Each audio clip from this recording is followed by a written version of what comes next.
Good morning mga katanim. Nandito tayo ngayon sa isang reservoir ko. No, ito lang, nung kabila, hindi kasama yan. Iba yan. Ibang system yan. So, sa reservoir ko, ma-explain ko lang. No? From pump, ayan. No, kita ba dito sa camera ko dito? Okay, ito, tubig to, Manila water. Di ko na pinapasingawan kasi. From pump, okay, pag akyat, yan, kita nyo naman, no? Sana kitang-kita nyo na. So, ang gamit yung reservoir is yung big box ng Mega Packaging. Yan, marami nagtatanong nito sa akin eh. Gamit kong piriha is PB 1200, no? 12,000.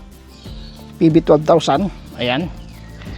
Yan yung gamit kong piriha na pump. So 70 watts ito. Ito yung pinapagana ko, 70 watts. Ayan. O, linimas ko lang pero di ko na lininisan. Kasi umimpis ng tubig, nag-flushing lang ako. Okay.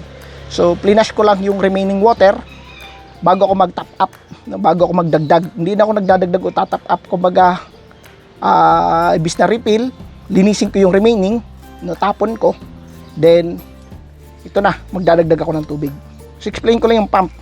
Ang gamit ko, ito yung 70 watts. Ito, may settings naman to. Okay. Pag akyat, yun yung patente, para quick release. Ika nga, mapalit ako ng pump, kung masira man sakali. No? Huwag naman sana. Then lalo na ako maglilinis para maalis ko to, maklining ko na maayos. Pag akyat, nakati ako. No, para sa tapon. Ito tapon ko doon sa sa tawag nito, kung marami ang laman, tapos magtatapon ako para hindi ako sandok ng sandok. Okay? Pangalawang tapos gate valve. Ito may gate valve ba nito dito. Itong tapon. Pangalawang ito yung return. Pag naglagay ako ng Kiss A and B, automatic siya imimix. No, yan kagandahan nito. May mixer na kasama niyan dito sa 1200. Ilang supply ko nito? Ito yung may mga nagtatanong dito. 6 lang sinuplayan ko 1200. Bakit? Para malakas yung oxygenator ko. Malakas yung buga. No? Sa sobrang lakas nga, natatanggal to. Nakakalikit ko lang ulit dito. Buti nga hindi natanggal. Pero tatanggal to, mga katanim. Huwag natin tanggalin. Ayan. Tapos, kaagad? No? Gate valve. Para makontrol ko yung distribution dito, mga katanim. So ito yung controller para doon sa kabila, ito yung controller para dito. So maglalagay tayo ng tubig. Yan. Manila water. Yan, lagyan natin. Di ko na pinasingawan. Ayusin natin yung camera dito. Yan. Ito mismo lalagyan natin to ng Kiss. No?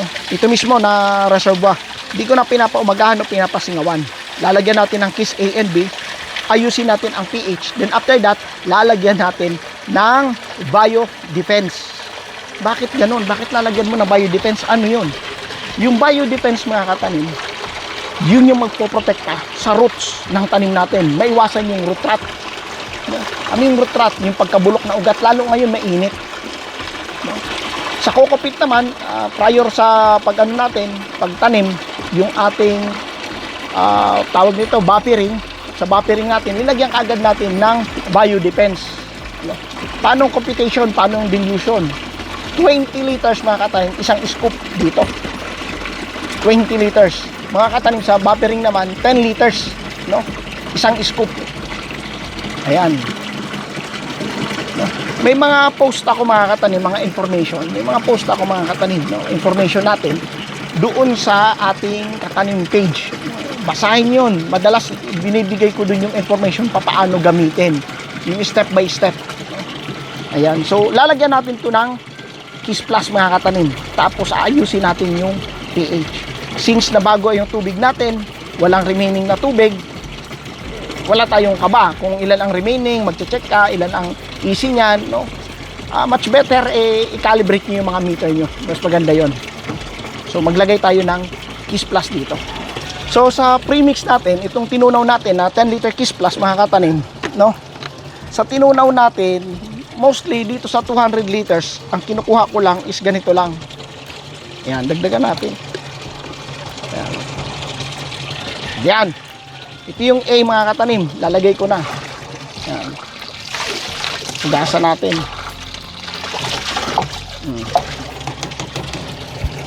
Yan yung A. Either or, alin mauna, mga katanim, no? Di ko sinabi na A ang ilagay nyo, A din ang susundin nyo. Pwede kayo mag B.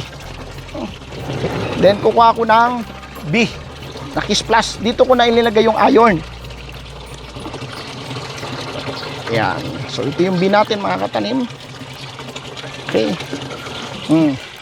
Lagay ko na ang bin natin. Hugasan ko. Oh, maghugas din ako ng kamay para masaya, no? So, kasunod dito mga katanim, lalagyan ko na siya ng pH down, no? Since na alam ko naman na kasi ang ano dito, ang dilution ilang pH down, para-paras na naman kasi pH down natin. Uy, regarding pH down, may mga nagchat-chat sa akin. 500 ml na daw linagay niya. Hindi pa bumababa yung pH. Naku, ito. Sa akin, 3 scoop lang, baba kagad tong 200 liters ko. Paano 3 scoop?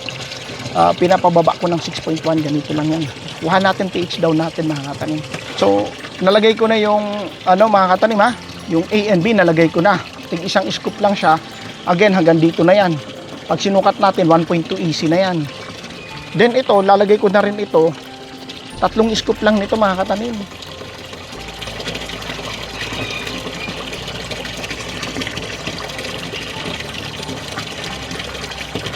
Dito mga katanim, bakit sinabi nyo 3 scoop? Oh, well, tested ko na to because sa tubig ko na lagi kong ginagamit at yung ko naman, Kiss ko naman na lagi kong ginagamit, yung Kiss Plus dito sa tubig ko. Kaya alam ko na kung ano yung dilution. Hindi yung kagaya sa inyo rin dapat may meter kayo. Pero na pa rin natin mga katanim, no? Ano pa rin natin ang meter. So nakatatlo na ako. Yan, punuin na lang natin yan mga katanim. Tapos saka natin ayusin ng meter ko. I-check natin kung tama nga yung hinala ni katanim, no? Ayan. Pag na-check natin yung EC nito at saka yung pH, saka tayo maglalagay ng biodefense. Papakita ko sa inyo yan mga katanim. Kuhanin muna natin yung ating EC meter at saka pH. So ito kung susukatin natin ito mga katanim. Yan, no? 1.2, 1.4. Medyo kulang pa nga, no? Yan, hayaan natin. So, dito mga katanim, bago nyo to i-distribute sa channel nyo, dito sa channel, no, i-off nyo yung gate valve. Tapos, i-on ang pump, hayaan na mag-circulate ito dito. Kaya mayroon tayo nito, ito yung panghalo. Hayaan natin i-circulate yan. Then, after that, pag okay na, na-mix na, saka natin ito bubuksan. Ugaliin gano'n ha, huwag nyo i-feed kaagad. Na naglagay kayo ng A and B, tapos i-feed kaagad na kung maaari masunog yung mga tanim nyo kasi hindi pa equalize or evenly distributed yung nut natin. Isasaksak ko na. Sana mayroong power. No? Nagba-brown out na ba sa inyo mga katanim? Pag nag-brown out mga katanim, sandok dito, buhos dito sa elbow. Sandok, buhos, manual. No? Ilang mga sandok, ilang buhos. Ugaliin nyo na sabihin natin kada buhos nyo ay 5 liters dito. Sabihin natin 20 liters bawat isang pipe, isang channel. Gaano kahaba yan? 3 dugtong sa akin, 20 liters. No? Yan yung padaloy nyo dyan. Ilang beses? Every hour. Hirap pag burn out. Isa-simulate nyo lang yung pump. No? Ganun ang gawin nyo. So almost puno na mga katanim ha. Paandarin natin. Yan. No, di ko na pinasingawan ha. Kita nyo. Manila water. Pinaandar ko lang. No? Binuksan ko, pinuno ko.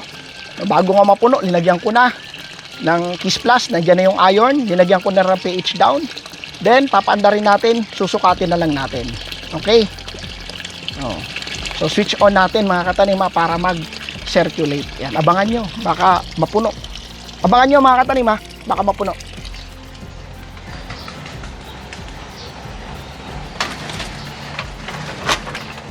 Sara nyo pag puno na mga katanim ha. Pakisara na lang.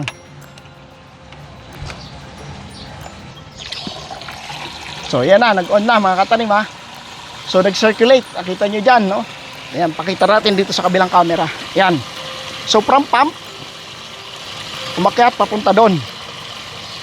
Okay ba? Kita ba? Nag-circulate siya mga katanim. Yan yung kagandahan dyan.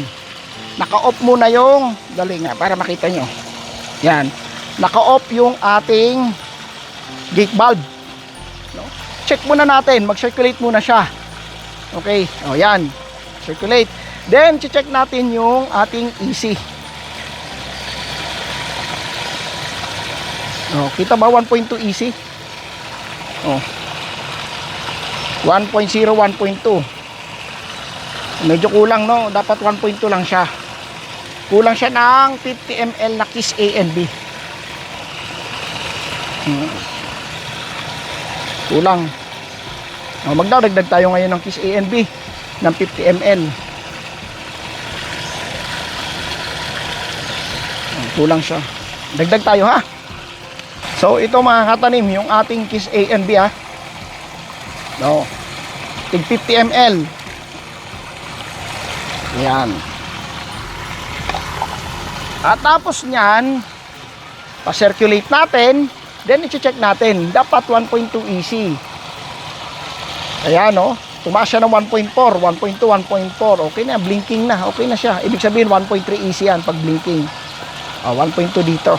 Kita ba dito sa camera ko? Yan, pa-circulate natin para ayos talaga. Hindi pa siya nagmi-mix, kaya nag-1.4 siya. Pero 1.2 na, oh. Okay. So ngayon ang 1.2 na yan mga katanim, anong i-check? After ma-check, maayos yung EC, punta ng pH. Lagi unahin ang EC. After that, pH. So sa reservoir tayo, kung paano yung management ng reservoir. Yan. Pero ugaliin maglinis ng reservoir mga katanim, ugaliin linisin yung reservoir. Paano? Ibinabrush yan, gumagamit ako ng Sondrox. Anong dilution ng Sondrox? 2 ml kada 10 liters of water. Yun yung pinanghuhugas ko dyan. Sondrox. O, yan. Ngayon, pH naman, since maayos na yung ating EC, pH naman, kailangan 6.1. So, ayusin natin ang pH. Ngayon, nilagyan ko na siya kanina ng 3 scoop nung ating pH down, nakatanim pH down. So, kailangan umabot siya ng 6.1. So, ano na, ang reading niya ay 6.4 na. Basa ba dito mga katanim mo? 6.3. Dapat mabasa dito, di ba? Ayan, 6.2 mga katanim mo. Yan, ganyan, no? So, inaano ko, yung parang giling-giling, truck, yan, 6.0. Okay lang ba yan? Okay lang yan. Mag 5.9 ba ka lang? Kasi 6.5, no? 5.5 to 6.5 yan, 6.0. Okay na. So, lablab na. 5.9, no? Okay lang yan, no? Check mo na lang ulit later, no? Kailangan hindi bumaba. 6.1, okay yan. Sa akin, 6.1. Ito, sumobra lang natin. Anyway, so, okay na ang pH. Nasa loob na. Dito na tayo maglalagay ng ating biodefense. Ano yung biodefense? Para protektado yung roots. Hindi magkaroon ng pythium, hindi magkaroon ng root rot, hindi magkasakit. Since na day 1, nilagyan naman natin ng biodefense doon sa ating tangke, sa reservoir ng ating germination table. Then yung coco pit sa buffering, nilagyan din natin ng biodefense. So, ang ilalagay natin, since 200 liters ito, 10 scoop mga katanim. No? Ito yung ating biodefense. Okay? Itong biodefense na to, 10 scoop. 10 scoop. Isa. Halo lang dyan. Durugin nyo minsan. Nagbuo-buo. Ganyan talaga basilos. 2. 3. 4. Kita ba dito? 5. Kunti na lang, 6. 7. 8. Sakto to, 9. 10 to. Sakto. Sa 200 liters, 10. Gasan na lang natin. So, ganun mga katanim, no? Para protektado yung roots. Yung roots natin. So, may bacillus na itong ating reservoir. Then, ipipid natin doon. Since na maayos na yung EC, maayos na yung pH, then yung bacillus, pag natunaw, ito ay wettable powder mga katanim. No? Pre-colonized na to mga katanim. No? Na to. No? Parang buhay na to mga katanim. Pero powder form mas maganda. Para hindi ka agad namamatay kapag liquid form. Mahirap, no? Mahirap magsalita. Kaya ang bacillus ko, powder. No, karamihan talaga na bacillus dapat powder. Hindi hindi liquid. So yan. Okay na, natunaw na Kita niyo naman tunaw na, wala na yung nandiyan na yan, no? Live bacteria naman yan. Ganun, lactobacillus. So i-on ko na to mga katanim para mag-distribute na siya sa ating channel. After that, mag-distribute sa channel natin, no? Babalik na yan dito. Okay ba yon mga katanim? No? I hope na may natutunan na naman kayo dito sa ating biodefense kung papaano yung ating management sa reservoir natin. Okay? So ngayong summer, ugaliin yung biodefense para protektado ang ating ugat ng ating mga tanim. Protektado yung ugat ng ating mga tanim. Para love yan. So yan, gayahin nyo to. Paano sistema yun, nag-circulate, di ka magsasagwan dyan sa reservoir mo. Pinakita ko naman na, di ba? How many videos na yan nandyan. Ayan, no? Ito, hindi ko tinotodo kasi tutulo pag tinodo ko. Okay? So, yun muna mga katanim. Thank you very much. Love.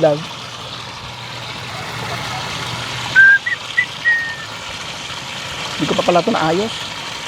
Ayusin ko muna to. Hindi ko pa ito nabalik ko. Para lang makita nyo sa video.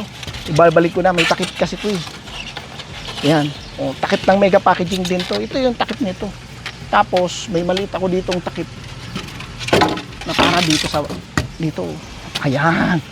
O, para hindi nasisikatan ng araw. Bakit? Para hindi magkaroon ng lumot. Yan, pag nagkalumot kasi yan, ang hirap linisin, didikit. O, baka mahulog yung camera mo.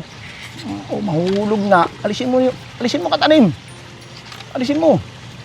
Mahuhulog. Mahuhulog. Ala, nahulog.